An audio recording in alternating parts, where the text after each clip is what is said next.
It's time to talk about Final Fantasy XIV's character customization system. Some people are under the impression that Final Fantasy XIV has an in-depth character customization system. They are dead wrong, or they've never played any other MMO besides Final Fantasy XIV. Final Fantasy XIV's character customization system UI utilizes a preset combination system, meaning you're given presets. And with those presets, you're supposed to mix other presets together to make a unique looking character.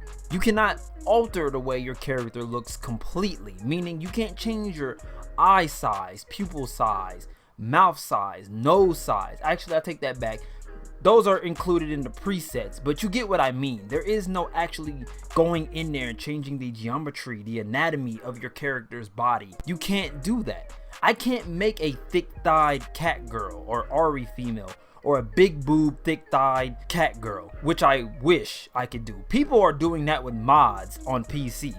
I play on PlayStation, so there is no such thing as modding the game for us to put things on our characters that we're not supposed to be. Like, it really sucks. Final Fantasy XIV's character customization system has been behind in times for years. And now Endwalkers is on the way.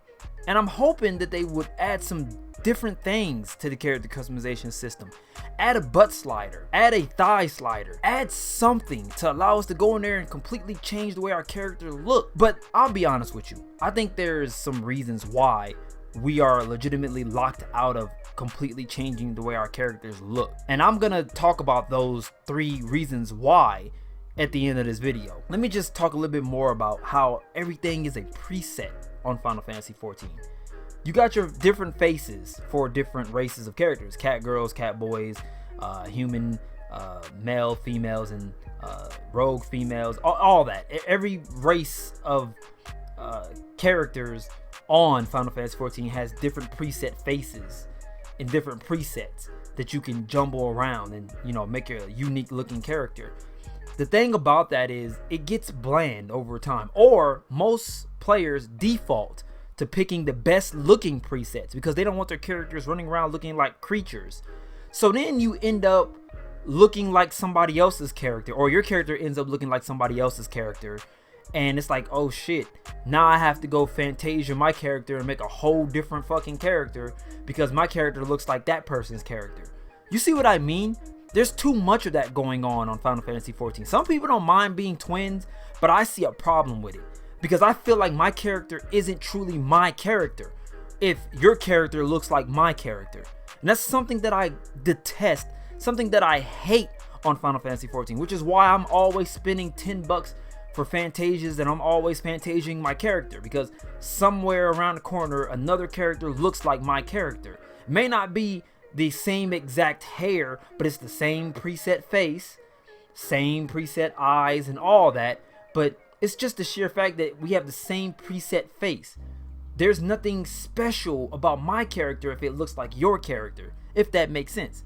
And Final Fantasy XIV has done a good job of locking players away from art, from us wanting to make our characters our own. You have to be playing on PC to add mods to make your character look different. And other players might not be able to see that because it's mods. You know what I mean? But look, there are 3 reasons why I think they've basically said we're not going to allow players to go in there and change the body proportions or fully make their character their own. There's 3 reasons. First reason is the game is rated teen, right? So imagine if they would allow us to run around with big booty cat girls and stuff like that. And with the game being rated for teenies, I think they would have to up that rating to probably mature, like PSO2 New Genesis. That game is rated mature. Final Fantasy XIV is rated teen. So I think because of ratings, that could play a part in that. A second reason is it's been like that all along. The developers, the writers, the original creator, they created these characters, and these characters were meant to stay like these characters for the sake of the story of the game. So they had no intentions of allowing players to go in there and completely overhaul the character and make it look like something completely different. The third reason is monetization, and that's involving Fantasia. Imagine you mess up on making your character, you have to go and buy Fantasia to change your character. Like, let's say you wanted blue eyes, but you chose red eyes or pink eyes or something like that. Now you have to go buy a Fantasia and go and change your character eyes to blue. It's monetization. Look, I'll be honest with you guys. I've ignored Final Fantasy XIV's character customization system for some years now. But after playing different MMOs and then coming back over and looking at Final Fantasy XIV's character customization system, the system is behind. It's overdue for an update. It really is. It's way overdue for an update, and I hope that one day they will update the character customization system in Final Fantasy XIV.